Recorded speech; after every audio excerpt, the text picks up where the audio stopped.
Irmãos, hoje, pela graça de Deus, nós vamos começar a exposição numa nova epístola. Nós temos exposto aqui, estudado a primeira epístola de João, e nós vamos dar prosseguimento às epístolas que João escreveu, e hoje nós vamos começar o estudo na segunda epístola de João, que eu convido você a abrir, e nós vamos ler dos versículos de número 1 ao versículo de número 3. É importante, irmãos, que a igreja tenha a consciência de que, apesar da responsabilidade maior, talvez, estar sobre os ombros do pastor, dos pastores, dos pregadores, no sentido de serem fiéis às Escrituras, de pregarem expositivamente, de se dedicarem ao estudo e à oração para que possam trazer um estudo fiel das Escrituras, essa responsabilidade também é de todos os membros. Todos nós, juntos, nós temos a responsabilidade de zelar pela santa palavra de Deus. Então, os irmãos não podem aceitar ou se contentar em receber qualquer alimento. Não é tudo que o pregador diz deve ser reputado como verdade absoluta. Os irmãos devem conferir nas Escrituras. Os irmãos devem se dedicar também à proteção da doutrina bíblica, da boa doutrina bíblica. Essa é uma responsabilidade que todos nós temos e que o Senhor possa, pela sua infinita graça, diante das nossas imperfeições, das nossas falhas, das nossas limitações, que o Senhor possa nos conceder a sua infinita graça, a sua misericórdia e iluminação para que nós possamos estudar a sua palavra com muita reverência. Porque a palavra do Senhor é santíssima, é a palavra do próprio Deus. Deus falou com os homens, então nós temos que ter profunda reverência. As Escrituras nos mostram como os homens que encontraram Deus em visões, em determinadas circunstâncias, como eles reagiram a esse encontro, diante da grandeza e da majestade, da santidade de Deus. Todos se colocaram humilhados, de joelhos, prostrados, sem forças para se manter em pé, e que nós possamos também ter esse espírito de humildade, de humilhação, saber que Deus ainda fala com a sua igreja. O Espírito Santo alimenta a sua igreja, preserva a sua igreja ao longo dos tempos, e que o Senhor possa nos conceder essa graça no nome de Jesus. Vamos ler a segunda epístola de João. Os 3 primeiros versículos dizem assim: o ancião, a senhora eleita, e a seus filhos, aos quais amo na verdade. E não somente eu, mas também todos os que têm conhecido a verdade, por amor da verdade que está em nós, e para sempre estará conosco. Graça, misericórdia e paz, da parte de Deus Pai e da do Senhor Jesus Cristo, o Filho do Pai, seja convosco na verdade e no amor. Que o Senhor possa abençoar a exposição. Obrigado. Da sua santíssima palavra, como orou o nosso irmão Agnello, que o Senhor me dê clareza e dê clareza aos irmãos, não somente agora, mas durante todo o decorrer da exposição da epístola, que o Senhor possa falar aos nossos corações. Pois bem, irmãos, essa é a segunda dessa série de 3 epístolas que carregam o nome do apóstolo João. Ainda assim, todas elas são anônimas, por assim dizer. Nenhuma delas leva a assinatura com o nome de João. Mesmo assim, há quase nenhuma discussão a respeito da autoria da carta. É quase uma unanimidade que é João, o apóstolo, que escreveu as 3 epístolas. E nós podemos considerar assim porque é do estilo de João ser tímido ou não chamar a atenção para si e não assinar as cartas com o seu nome. Porém, há diversas evidências, tanto internas quanto externas no texto, de que foi João, o apóstolo, aquele que escreveu o 4º evangelho, que escreveu as 3 epístolas. Entre elas, eu posso citar a semelhança de estilo, a semelhança no vocabulário, como João tem palavras preferidas que se repetem no 4º evangelho e nas 3 epístolas, de modo que nós podemos afirmar a doutrina clássica, a posição clássica da igreja de que João, o apóstolo, escreveu as 3 epístolas. Eu queria, antes de entrar na epístola e antes de continuar a introdução, dedicar um pouco de tempo para nós unirmos as informações que a Bíblia dá a respeito do autor do texto. Falar a respeito de João. Conhecer o autor do texto pode, talvez, para um ouvinte comum das Escrituras, não ser considerado muito importante, mas nós temos que entender e conhecer o autor do texto para saber qual era a intenção dele ao falar, quem está falando conosco, quem está escrevendo, porque nós não podemos confundir a inspiração das Escrituras com alguma doutrina do tipo espírita, como a psicografia, por exemplo. Não é? Os espíritas dizem que certas pessoas são iluminadas por espíritos de luz e eles entram numa espécie de transe. Nós não cremos que os autores bíblicos estavam em transe ou estavam fora de si. Amém? Nós cremos que o Espírito Santo os conduziu e os inspirou a escrever as Escrituras, a escrever a palavra de Deus. Então, o Espírito Santo os conduziu tanto nas causas primárias como nas causas secundárias. O seu temperamento, a cultura em que eles estavam inseridos, o seu grau de escolaridade, por assim dizer, à época, né? Quanto de intelectualidade eles puderam acumular e desenvolver durante a vida. O Deus soberano que os inspirou também conduziu toda a vida desde o nascimento desses homens. Então, como todas essas coisas estão sob o controle de Deus, e eu queria ver com os irmãos, dedicar um pouquinho de tempo para nós vermos quem era João nas Escrituras. Pois bem, como João é conhecido popularmente por nós nos dias de hoje? Ele é o apóstolo do amor, não é? Ele é conhecido assim, primeiro porque o amor é um tema central nos escritos de João. Ele chega ao ponto de tratar os seus ouvintes chamando-os de filhinhos, por exemplo. João é muito gentil, é muito cordial ao se tratar com seus ouvintes. E também, por uma segunda razão, que João, ele mesmo se autodenomina como um apóstolo amado. Ele diz que foi amado por Jesus, ele mesmo diz isso no seu próprio evangelho a respeito de si. Então, nós olhamos para João e o identificamos e o chamamos carinhosamente e com correção de apóstolo do amor. Mas o que a Bíblia diz a respeito desse João anteriormente? Quais são as informações que a Bíblia nos traz? Primeiro, nós lemos no quarto evangelho, o evangelho que leva o seu nome, ele mesmo escreveu a respeito de si, no capítulo 1, no versículo 29, a partir do 29, João diz que ele era discípulo de João Batista. E João Batista não é propriamente um exemplo de refinamento no trato com as pessoas. Na verdade, João Batista é conhecido, por exemplo, com a forma dura com que ele pregava a sua mensagem. Ele se colocou numa espécie de exílio no deserto, tinha uma alimentação muito peculiar. Então foi esse homem que primeiro foi o mestre, foi o rabi, o primeiro rabi de João.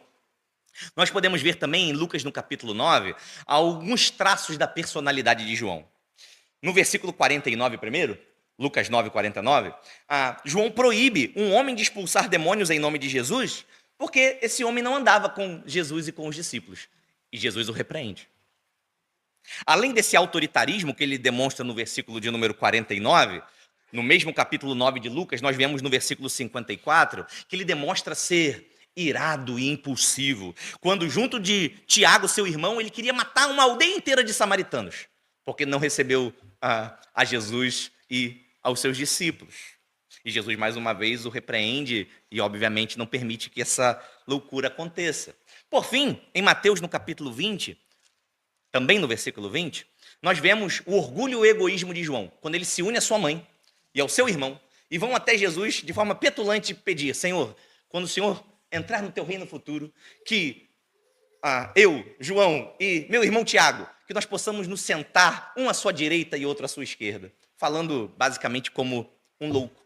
A ponto, inclusive, de Jesus os chamar, dar um codinome para eles, ou um apelido nos nossos dias, e chamá-los de filhos do trovão, devido ao seu temperamento forte, a sua ira, a sua impulsividade. Isso está registrado em Marcos, no capítulo 3, no versículo de número 17. Então não é interessante, irmãos, que o apóstolo do amor seja João? Não é interessante que esse homem irado, impulsivo, egoísta, que deseja os primeiros lugares, que quer sentar à direita de Cristo no reino futuro, não é interessante que esse homem seja o apóstolo do amor? Não é interessante, assim como Davi, o homem segundo o coração de Deus, tenha cometido pecados tão terríveis, tão graves, dignos de morte? A lei ordenava que Davi fosse morto. Raabe, a prostituta, é contada na genealogia de Jesus. Paulo, o maior pregador da nossa fé, do cristianismo. Antes, perseguiu tão ferrenhamente a igreja de Cristo, a ponto de ter consentido na morte de Estevão. Então, irmãos, essas informações a respeito do autor do texto, a respeito de João, elas nos lembram quem nós somos. Qual é a nossa natureza, em contraste com a graça infinita de Deus e o poder transformador do Espírito Santo. E a sua obra é nos fazer semelhantes a Cristo. João, aquele filho do trovão, aquele homem tão irado, termina a sua vida sendo conhecido como o apóstolo do amor. E esse é o testemunho que nós temos que dar a ele. Nem sempre o amor e o tratamento gentil foram a pauta central na vida de João, não é? Até, como ele mesmo diz, que Cristo o amou. Até que Cristo o amou. Então, a partir daí, a partir de sentir-se amado por Cristo, ele progressivamente foi sendo liberto das amarras do seu mau temperamento, foi sendo liberto das amarras dos seus pecados. A sua personalidade foi sendo moldada pelo Espírito Santo, segundo a vontade de Deus. E essa também, irmãos, é a obra do Espírito Santo em nós. Aquela síndrome de Gabriela, que eu nasci assim e vou morrer assim, isso não é cristão. Nós nascemos, de fato, perdidos no lamaçal do pecado. Nossas personalidades estão distorcidas à vista de Deus. Nós somos maus e depravados. O pecado nos afetou em todas as proporções, todas as nossas faculdades. Mas Deus, pela sua graça, pelo poder do Espírito Santo, Ele mesmo se compromete. Ele tem uma obra que Ele prometeu que fará em nós. Essa obra é do Espírito Santo. João não mudou a sua personalidade. Ele foi mudado na sua personalidade.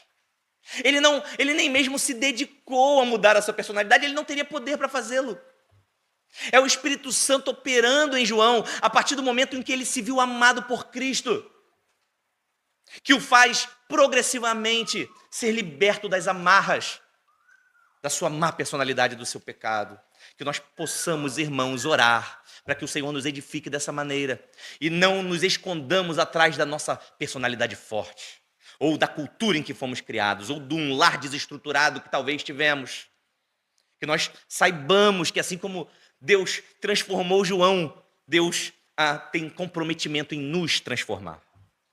Prosseguindo, continuando, 2ª e 3ª João são as epístolas mais curtas do Novo Testamento. Cada uma delas caberia numa única folha de papiro. Nós encontramos essa informação na 3ª epístola de João, no versículo 13. Inclusive, elas não são divididas por capítulos, não é? Ambas só têm um único capítulo, nós as dividimos em versículos.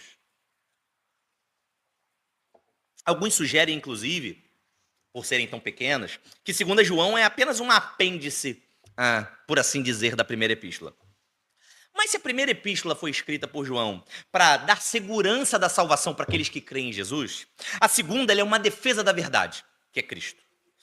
É uma defesa de que o amor e a verdade devem necessariamente andar juntos. A verdade não pode ser negociada ou colocada em segundo plano em nome de um suposto amor. Nós vamos ver isso mais adiante, não vou me aprofundar no tema da epístola ou na razão da epístola.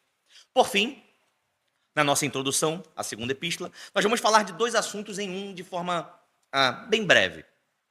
O contexto em que a carta foi escrita e a sua datação. Talvez pareça desnecessário ouvir a respeito da datação de determinados textos bíblicos, mas no caso dos escritos de João, você vai ver daqui a pouco que é uma informação importante que nós temos que ter. Então, como nós vimos na introdução feita pelo Túlio, na 1ª epístola de João, a maioria dos comentaristas data todas as epístolas no mesmo período. Talvez elas possam ter sido escritas até simultaneamente. E todas elas são datadas, pela maioria dos comentaristas, no final do 1º século. Talvez por volta do ano 90. Principalmente, ou possivelmente, uma das razões, é porque o gnosticismo que é atacado por João, que havia entrado através de falsos mestres na igreja a quem João escreve, ele ganha força mesmo no 2º século. Não existem escritos gnósticos anteriores ao final do 1º século. Mas nós conhecemos, inclusive nas escrituras, e nós vamos ler um dos textos de Paulo, que havia um embrião do gnosticismo chamado docetismo. E esse sabidamente existia e estava tentando contaminar o cristianismo em meados do primeiro século. Antes de nós lermos 1 Coríntios, capítulo 15, versículo 4, de forma bem breve, o docetismo é isso que João combate nessa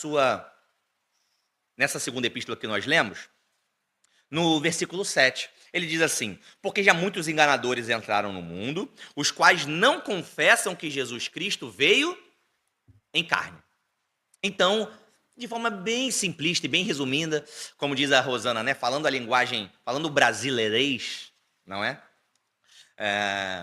O docetismo dizia, grosso modo, que o espírito é bom, e se Jesus era um espírito dos mais evoluídos, ou o próprio Deus, ele não podia habitar na matéria, habitar no corpo humano, porque o corpo humano era mau. Então, o que eles diziam? Eles negavam que Jesus tivesse vindo em carne propriamente. Talvez Jesus tivesse aparecido, feito aparições, mas os homens tinham o visto, mas ele era um espírito, ele não tinha corpo.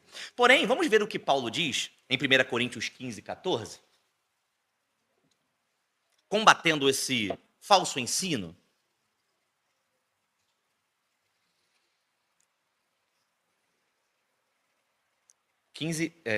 Versículo 4. Diz assim: e que foi sepultado. Eu vou ler o 3, senão vai ficar sem sentido para vocês.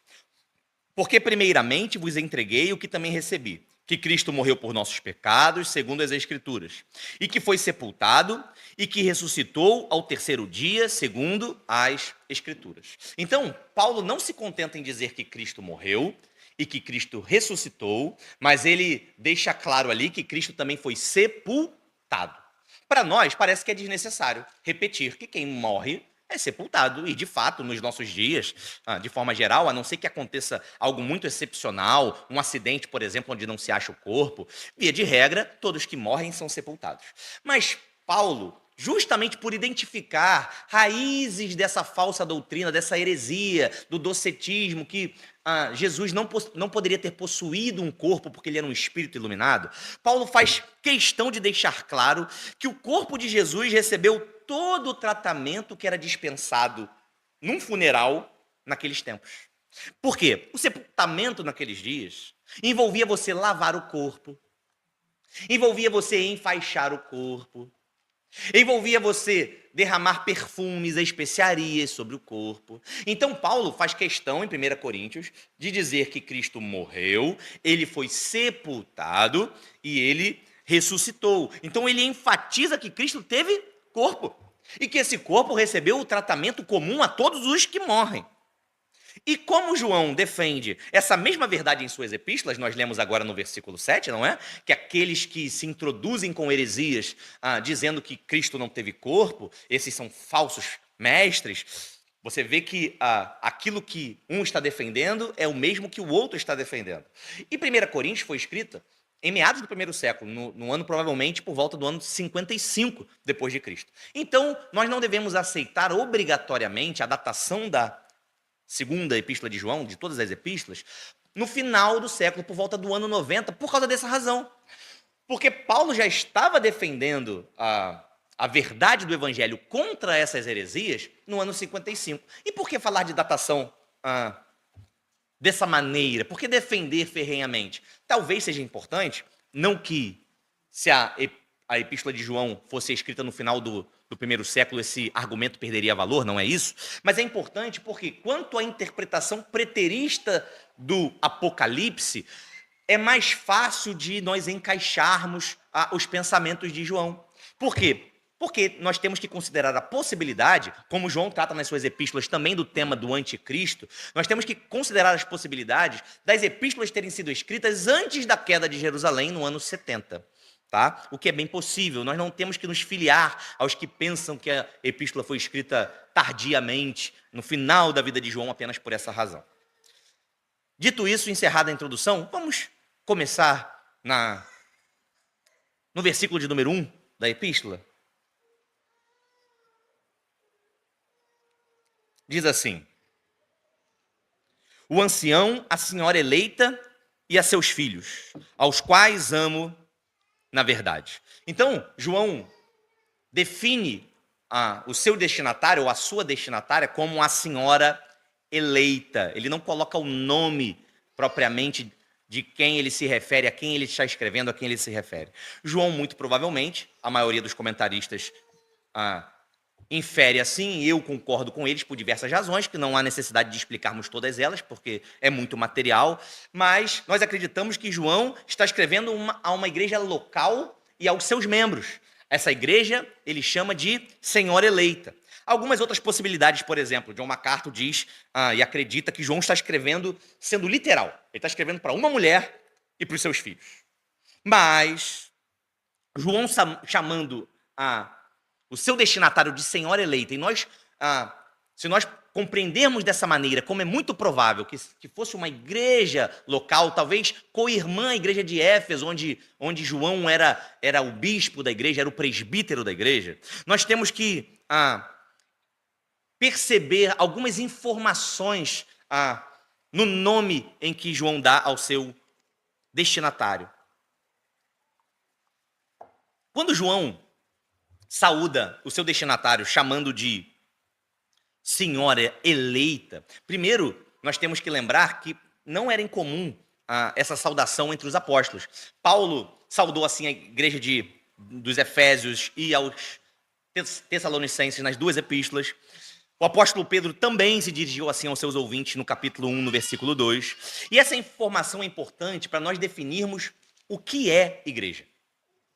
Igreja, nós falamos isso aqui na quinta-feira, na aula que nós estamos trazendo. Igreja não é sinônimo do lugar em que nós nos reunimos para cultuar.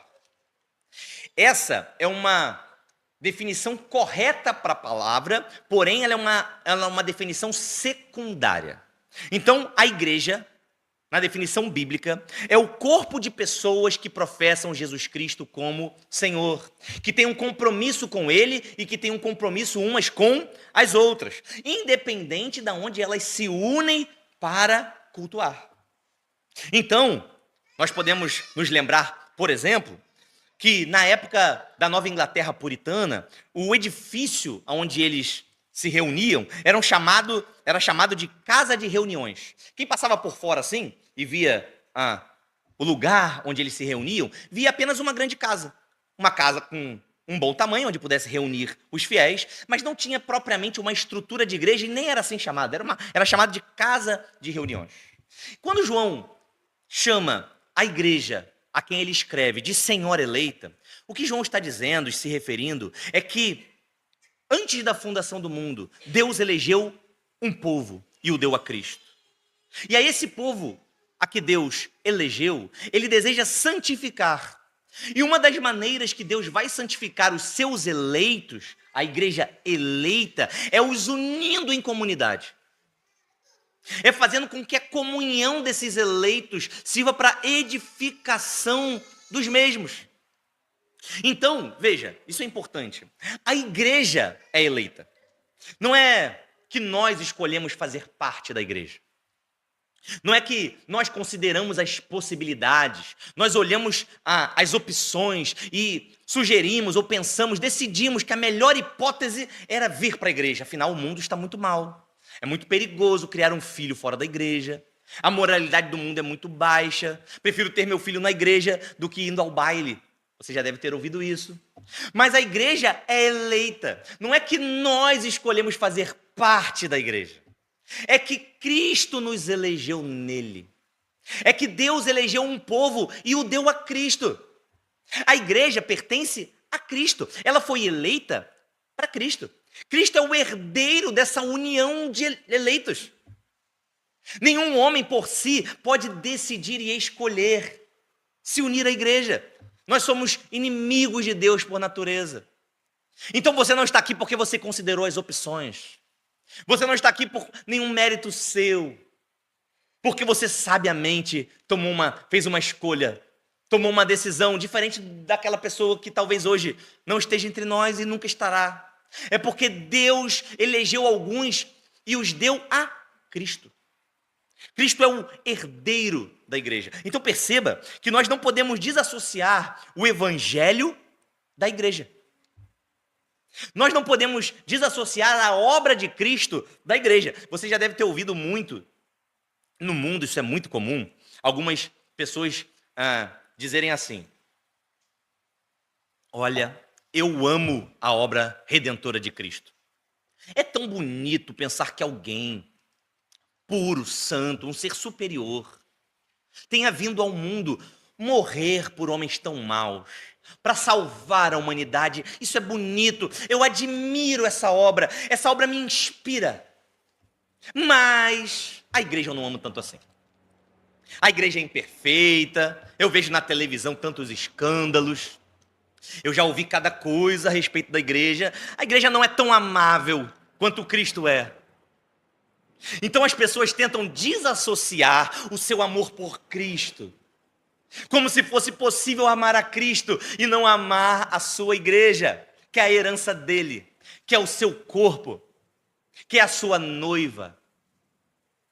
Nós podemos ver, por exemplo, o que Paulo disse aos Efésios, no capítulo 5, naquele texto tão conhecido, dos versículos 25 a 27.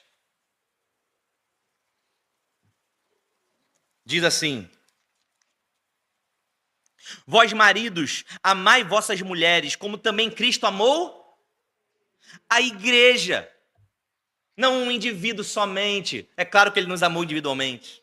Mas Cristo se entregou, ele amou a igreja. A si mesmo se entregou por ela, versículo 26. Para quê? Para a santificar, purificando-a com a lavagem de água pela palavra.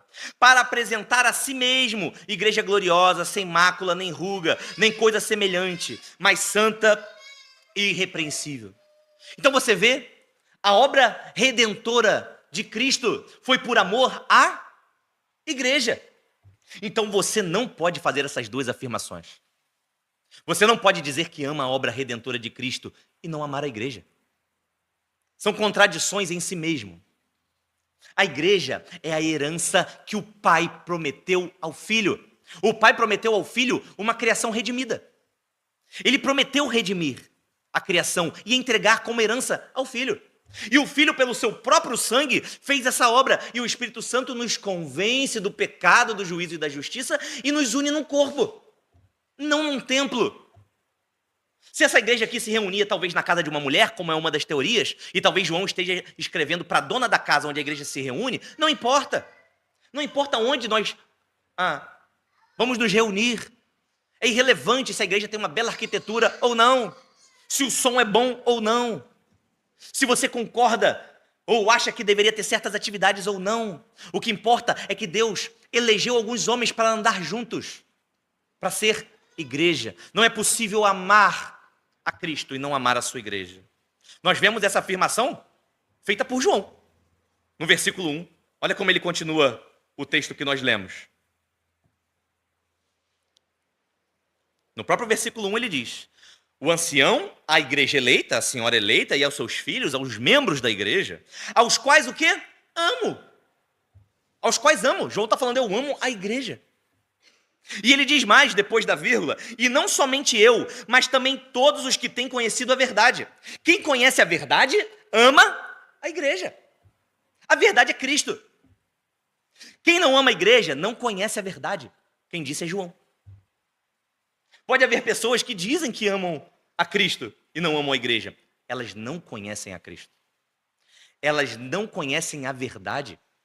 Todos, olha o que João diz, todos os que conhecem a verdade também amam a senhora eleita. Também amam a igreja. Mark Dever, no seu livro As 9 Marcas de uma Igreja Saudável, ele diz assim, ser membro de uma igreja é a confirmação corporativa, é o testemunho do corpo da salvação de uma pessoa.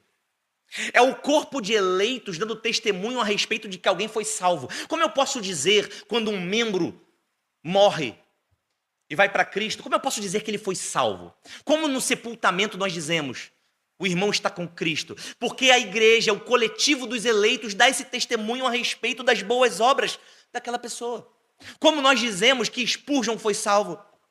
Como nós dizemos que Davi foi salvo? Ainda que a concepção de igreja era totalmente diferente, não vamos entrar nesse ponto. Como nós dizemos que os eleitos são salvos? É pelo próprio testemunho? O próprio Cristo disse, olha, eu não dou testemunho de mim mesmo. O meu testemunho, ele é válido pela sua lei, porque eu dou testemunho junto com o Pai. O testemunho de duas pessoas é aceito na lei de vocês, Jesus disse para os judeus. Então o testemunho seu para consigo mesmo não tem valor. Ele é inócuo, ele é inútil. O testemunho da coletividade de crentes, de eleitos reunidos, é esse testemunho que valida a nossa salvação. Irmãos, por fim, para terminar, se a igreja é um edifício, o tijolo não são essas paredes, somos nós. Se a igreja é o corpo, nós somos os seus membros. Se a igreja é a família da fé, nós somos os filhos da fé. As ovelhas estão necessariamente em um rebanho. Os galhos estão necessariamente em uma videira. Do ponto de vista, irmãos, das Escrituras, ser crente é ser membro de uma igreja e amar a igreja. Que Deus vos abençoe. Vamos nos colocar de pé.